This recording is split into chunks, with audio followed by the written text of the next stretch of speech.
Hi friends, అందరూ ఎలా ఉన్నారు? మేమైతే బాగున్నామండి.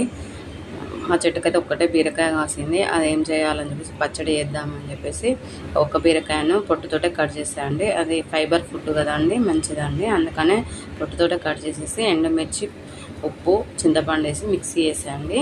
మిక్సీ వేసేసి పోపు వేసా. పోపులోకి 2 ఎండుమిర్చి, జీలకర్ర, ఆవాలు, ఒక వెల్లుల్లి రెబ్బ, కరివేపాకు, మెంతిపిండి, ఇంగు అయితే మెయిన్ అండి.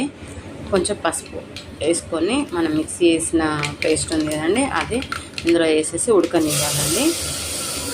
ఉడికితే టేస్ట్ బాగా వస్తుందండి. ఇది మాత్రం మా అత్తయ్య నేర్పించారు. చాలా టేస్ట్గా ఉంటుందండి. మీరు ఒకసారి ట్రై చేసి ఎలా వచ్చిందో కామెంట్ చేయండి. ఈరోజైతే మార్నింగ్ చపాతి, దొండకాయ కర్రీ, పచ్చడి, బీరకాయ పచ్చడి, వైట్ రైస్.